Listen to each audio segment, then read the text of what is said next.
135. Tema 1.1.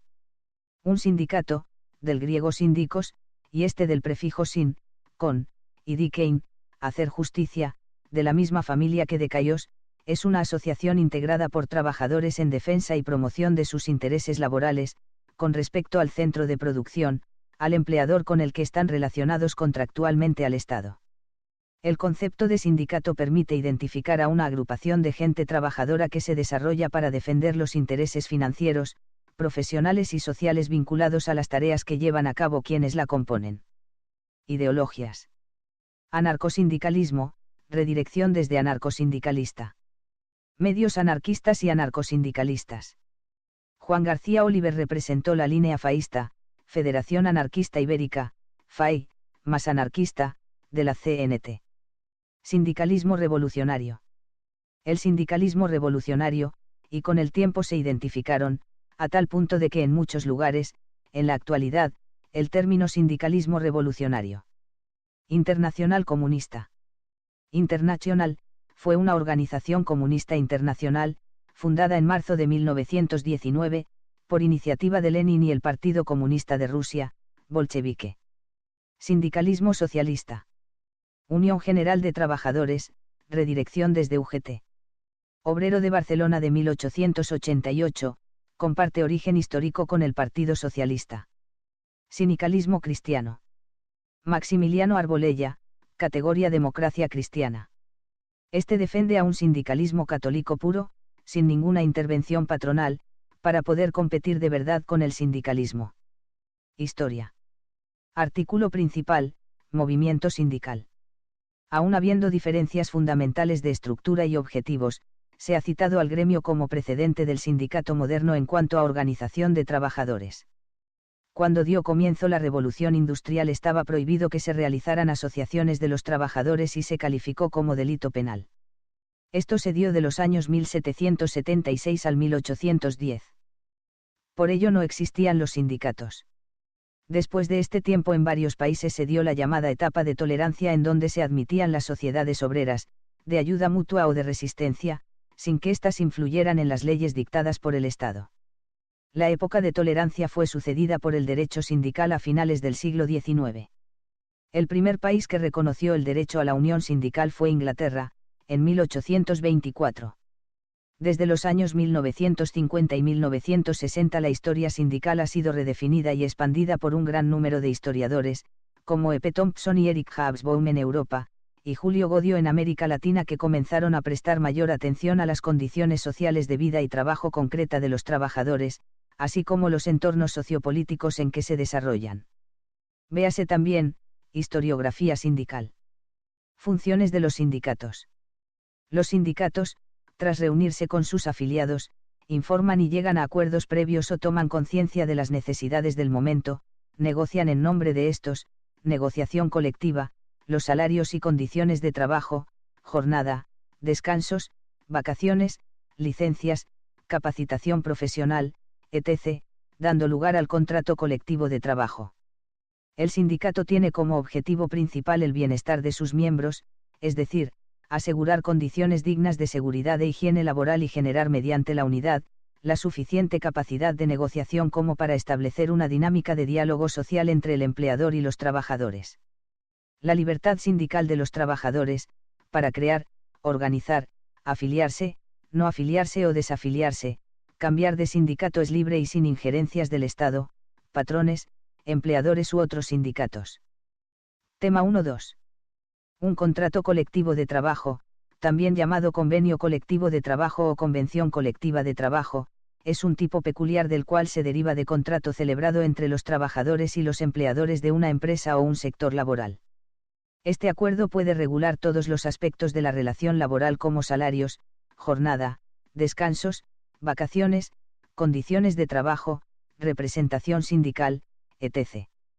Las condiciones que establece este tipo de contrato son las condiciones mínimas en las que han de celebrarse las relaciones laborales en su ámbito de aplicación, de tal forma que el contrato que suscriba cada trabajador puede mejorarlas, pero no empeorarlas. La negociación colectiva permite que las partes negocien su contenido, ya sea entre los propios empleadores y sus trabajadores, reunidos en un comité de empresa, o entre asociaciones de estos como sindicatos y centrales sindicales, gremios, patronales y asociaciones profesionales, etc. Si esta negociación falla, los diversos grupos de presión que apoyan a las partes, que pueden ser los propios participantes u otros como partidos políticos u otras asociaciones, pueden recurrir a otras medidas con las que forzar el acuerdo, como huelgas, manifestaciones o paros patronales. Este tipo de contrato de trabajo se aplica a todos los trabajadores de un determinado ámbito, como puede ser una empresa, un sector o un lugar geográfico, aunque no todos ellos, o el sindicato al que estén afiliado hayan participado directamente en la negociación colectiva o no estén afiliados a los sindicatos firmantes, aunque puede depender de la legislación de cada país. Por ello, en algunos ordenamientos los convenios colectivos se asemejan en su tratamiento a normas jurídicas de aplicación general, como leyes u otros ordenamientos. Además, un convenio no puede contravenir la Constitución, las leyes ni los reglamentos que imperan en un lugar, por lo que no pueden acordarse disposiciones que violen dichas normas jurídicas, como la jornada máxima o el salario mínimo. Por eso, como fuente del derecho, el convenio está supeditado al ordenamiento jurídico. Tema 1.3. En la Constitución Española 4 artículos 7,18, 28 y 37. Art. 7. Los sindicatos de trabajadores y organizaciones empresariales contribuirán a la defensa de los intereses que les son propios, económicos o sociales que les son propios. Su creación y su ejercicio son libres dentro del respeto a la Constitución y a la ley. Su estructura interna y funcionamientos internos deberán ser democráticos. Art. 18.1.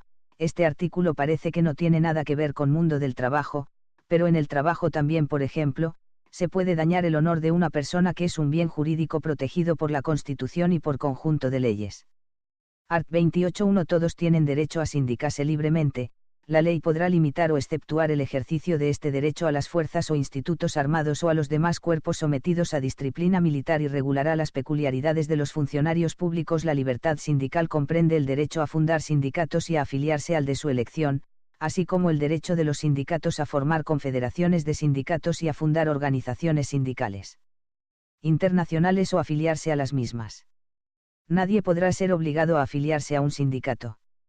También se contempla en su sentido negativo no afiliar si no quiere. Art. 28.2. Se reconoce el derecho de huelga de los trabajadores para la defensa de sus intereses. La ley que regule el ejercicio de este derecho establecerá las garantías precisas para asegurar el mantenimiento de los servicios esenciales de la comunidad. Ver Constitución Española. Art. 37.1. La ley garantizará el derecho a la negociación colectiva laboral entre los representantes de los trabajadores y los empresarios, así como la fuerza vinculante de los convenios. Art. 37.2. Se reconoce el derecho de los trabajadores y empresarios a adoptar medidas de conflicto colectivo. La ley que regule el ejercicio de este derecho, sin perjuicio de las limitaciones que puedan establecer, incluirá las garantías precisas para asegurar el funcionamiento de los servicios esenciales de la comunidad. Tema 2. Motivación de la Ley Orgánica de la Libertad Sindical. LEOLS. Ley orgánica por es un derecho fundamental. Uno de los principios jurídicos fundamentales en que se basa el actual sistema de relaciones laborales en España es el contenido en el artículo 28.1 de la Constitución Española de 1978, el cual reconoce el derecho de libertad sindical como un derecho fundamental de todos a sindicarse libremente. En nuestro ordenamiento constitucional, la facultad de actuar en tutela y en defensa de los intereses colectivos de los trabajadores se atribuye a los propios sujetos protagonistas del conflicto, como expresión de su posición de libertad y eligiendo, en ejercicio de su propia autonomía, los medios más congruentes a dicho fin. Reconocido el derecho a la libre sindicación como derecho fundamental de los españoles, forzosa resulta su conexión con el reconocimiento expreso que efectúa el artículo 7 de la Constitución a los sindicatos de trabajadores y asociaciones empresariales como organizaciones que contribuyen a la defensa y promoción de los intereses económicos y sociales que les son propios, y al imperativo constitucional de que su creación y el ejercicio de su actividad son libres dentro del respeto a la Constitución y a la ley, con la precisión de que su estructura interna y su funcionamiento deberán ser democráticos. El derecho a la libertad sindical, genéricamente expresado, para todos los españoles, tanto en su aspecto positivo derecho a la libre sindicación, como negativo derecho a la no sindicación, así como el expreso reconocimiento constitucional que de las organizaciones sindicales efectúa el artículo 7, art. 7. Los sindicatos de trabajadores y organizaciones empresariales contribuirán a la defensa de los intereses que les son propios, económicos o sociales que les son propios. Su creación y su ejercicio son libres dentro del respeto a la Constitución y a la ley. Su estructura interna y funcionamientos internos deberán ser democrático. Exige un desarrollo legal que tiene su justificación y acogida en el artículo 9.2 de la Constitución, que establece que, corresponde a los poderes públicos promover las condiciones para que la libertad y la igualdad del individuo y de los grupos en que se integra sea real y efectiva, remover los obstáculos que impidan o dificulten su plenitud y facilitar la participación de todos los ciudadanos en la vida política, económica, cultural y social. Desarrollo legislativo que debe efectuarse, siguiendo los propios preceptos constitucionales, a través de la aplicación de los artículos 53 y 81, que establecen que, solo por ley, que en todo caso deberá respetar su contenido esencial, podrá regularse el ejercicio de tales derechos y libertades, reconocidos en el capítulo segundo del presente título, artículo 53.1, y que, son leyes orgánicas las relativas al desarrollo de los derechos fundamentales y de las libertades públicas, artículo 81.1. Resulta así imperativo el desarrollo del artículo 28.1 de la Constitución mediante una ley de carácter orgánico, cuyo alcance precisa la disposición final segunda, viniendo a cumplir este mandato la actual Ley Orgánica de Libertad Sindical. La ley orgánica pretende unificar sistemáticamente los precedentes y posibilitar un desarrollo progresivo y progresista del contenido esencial del derecho de libre sindicación reconocido en la Constitución, dando un tratamiento unificado en un texto legal único que incluya el ejercicio del derecho de sindicación de los funcionarios públicos a que se refiere el artículo 103.3 de la Constitución y sin otros límites que los expresamente introducidos en ella. La ley regulará el estatuto de los funcionarios públicos, el acceso a la función pública de acuerdo con los principios de mérito y capacidad, las peculiaridades del ejercicio de su derecho a sindicación, el sistema de incompatibilidades y las garantías para la imparcialidad en el ejercicio de sus funciones.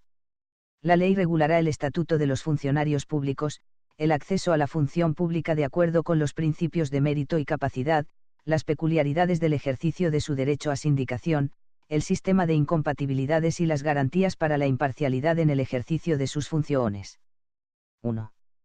La ley regulará el estatuto de los funcionarios públicos, el acceso a la función pública de acuerdo con los principios de mérito y capacidad, las peculiaridades del ejercicio de su derecho a sindicación, el sistema de incompatibilidades y las garantías para la imparcialidad en el ejercicio de sus funciones. No se ocupa el proyecto de ley de desarrollar el derecho a la libre sindicación de los empresarios por entender que basta a ese respecto, en relación con el desarrollo legislativo del artículo 28.1 de la Constitución española, constitucionalizar y mantener la plena vigencia de lo establecido en materia de asociacionismo empresarial por la Ley 19/1977, de 1 de abril.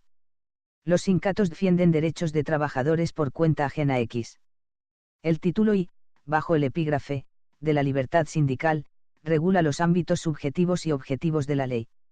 Se fija el ámbito subjetivo de la ley, incluyendo a todos los trabajadores por cuenta ajena, lo sean o no de las administraciones públicas.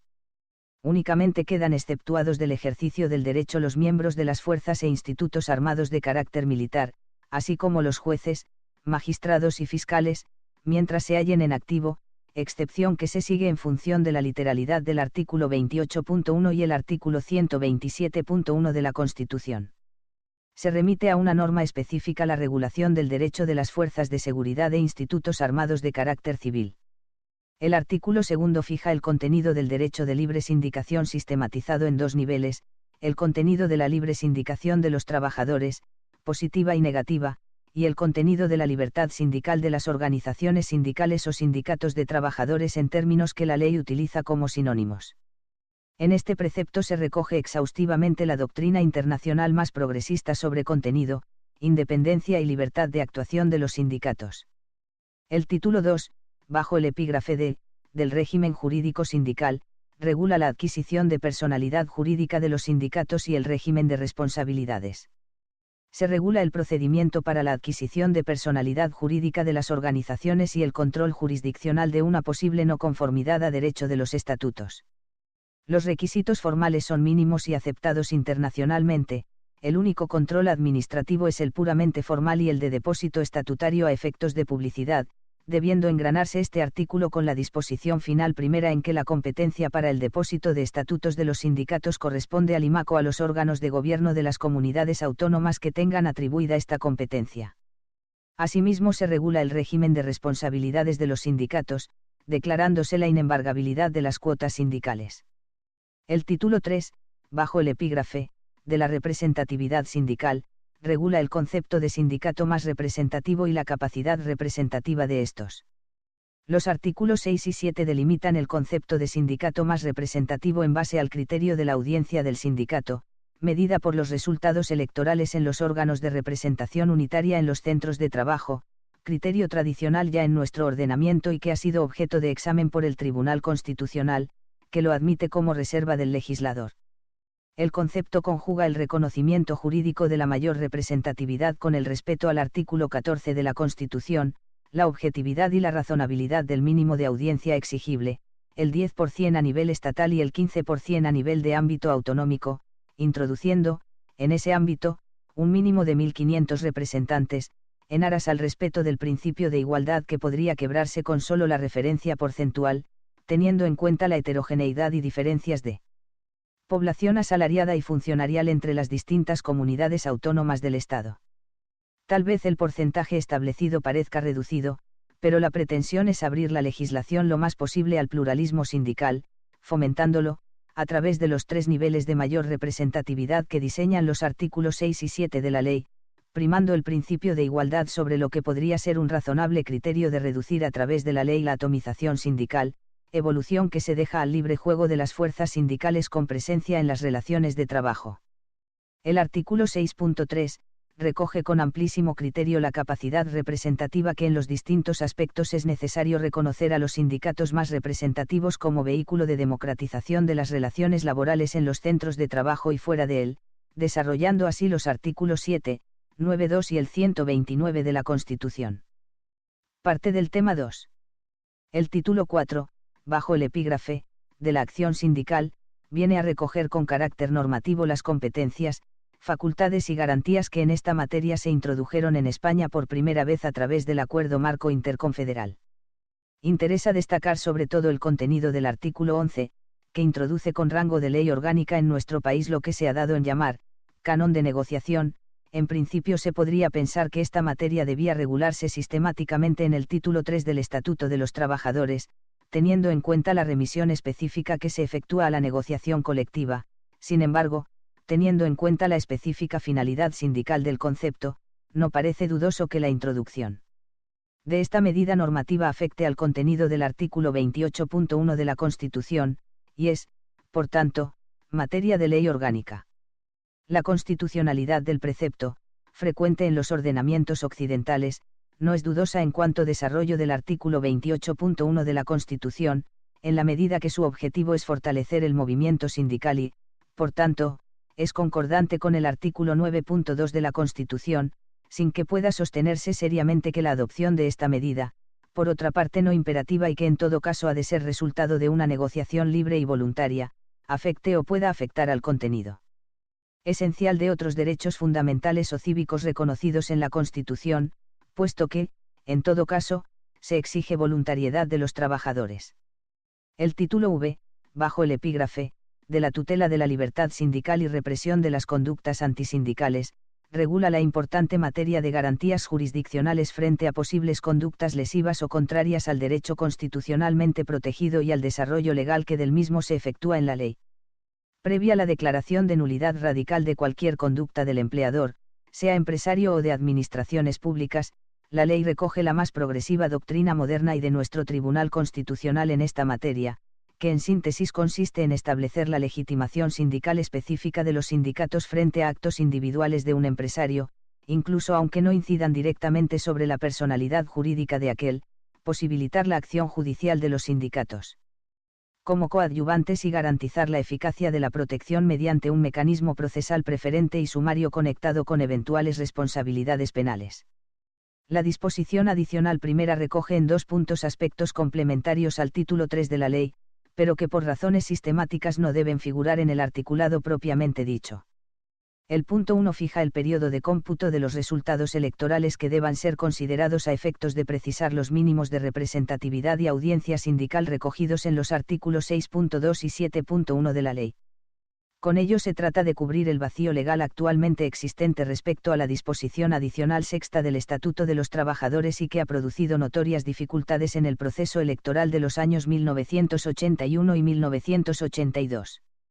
En la determinación imperativa de un periodo corto, 3 meses, de una parte, se ha tendido a establecer una racionalidad en el proceso que acercase lo más posible los resultados globales al periodo de proyección de la representatividad que ha de surgir de esos resultados, y de otra parte, se ha tenido en cuenta que, en la práctica, el 90% de los procesos electorales se concentran en un periodo de 3 meses, así ocurrió en 1982, especialmente cuando la elección de representantes en los centros de trabajo se conecta con la representatividad de los sindicatos. Esta decisión va acompañada de una liberalización en la convocatoria concreta de cada periodo, que habría de tomarse en el órgano representativo del Instituto de Mediación, Arbitraje y Conciliación IMAC, Consejo Superior, o, en su caso, en cualquier otro organismo en que estén representados los sindicatos para estos fines. El punto 2 habilita al Gobierno para el desarrollo de la participación institucional de los sindicatos, haciéndose una referencia expresa a la disposición adicional sexta del Estatuto de los Trabajadores, que quedará derogada en parte por la entrada en vigor de la presente ley orgánica, pero que conserva su vigencia respecto a la participación institucional de las organizaciones empresariales. En este mismo punto se fija una duración mínima de 4 años en el reconocimiento de la capacidad representativa de sindicatos y organizaciones empresariales que la tengan reconocida, cubriéndose así otro importante vacío legal y en términos concordantes con la ampliación de los mandatos representativos de los comités de empresa y delegados de personal que se recoge en la disposición adicional segunda, y en el proyecto de ley de reforma del título 2 del Estatuto de los Trabajadores.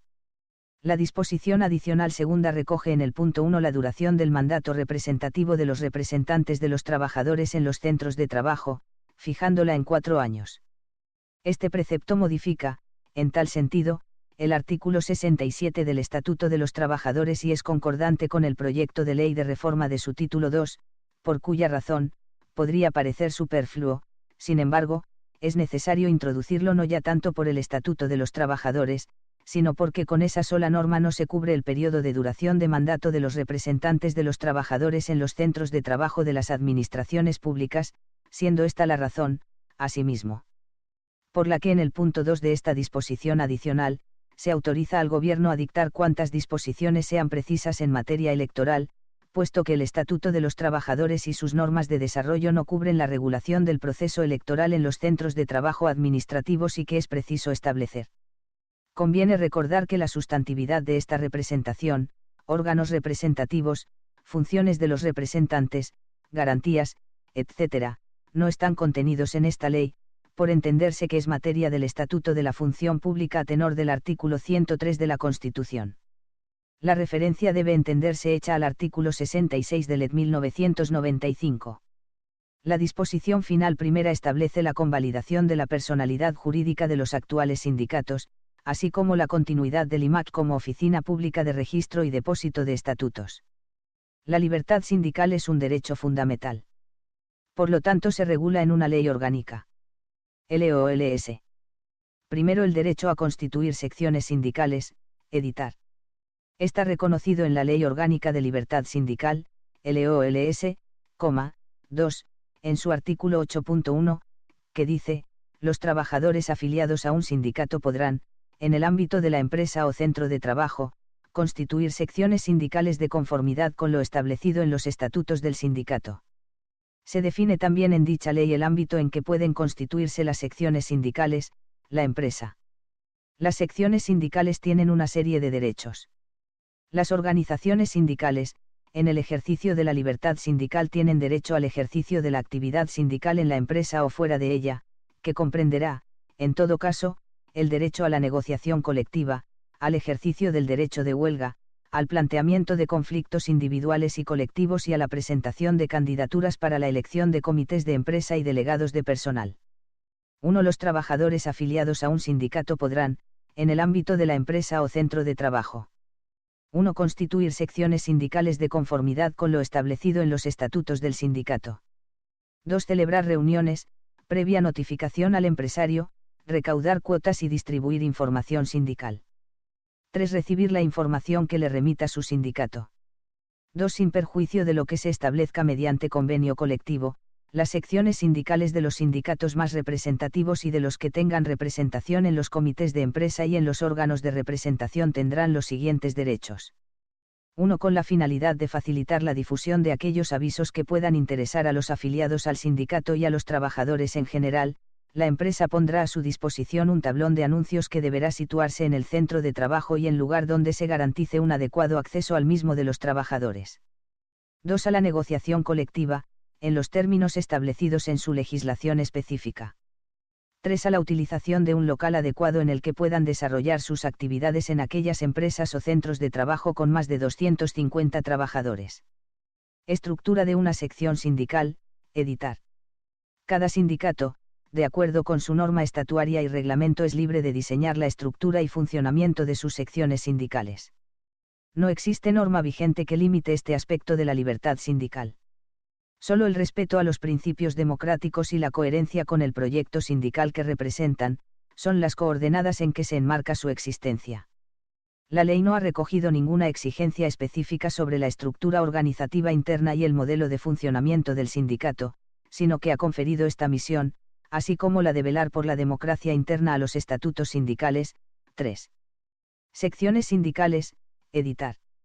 Son los órganos deliberantes, consultivos y ejecutivos, en el ámbito del centro de trabajo.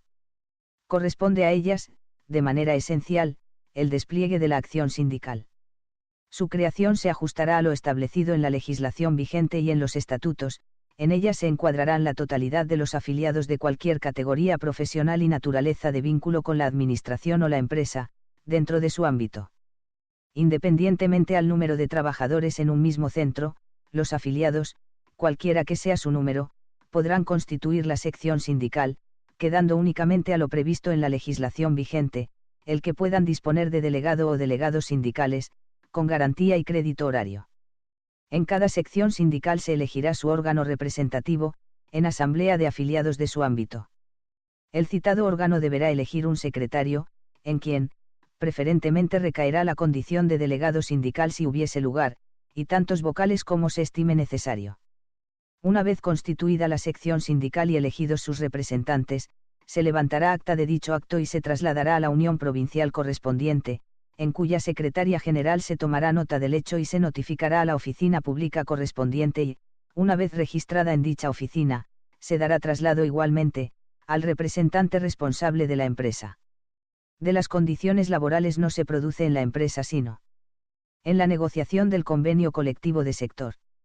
España ocupa una posición intermedia entre los países europeos, con un porcentaje similar de aquellos que opinan que los sindicatos OIT convenios. Legitimación para negociar los convenios colectivos por parte de los sindicatos a nivel nacional X. A. Los sindicatos más representativos a nivel estatal, así como en sus respectivos ámbitos las organizaciones sindicales afiliadas, federadas o confederadas a los mismos. B. Los sindicatos más representativos a nivel de CCA respecto a los convenios de dicho ámbito, así como las organizaciones sindicales afiliadas, federadas o confederadas a los mismos. C. Los sindicatos que cuenten con un 10% o más de los miembros de los comités y delegados de personal 35.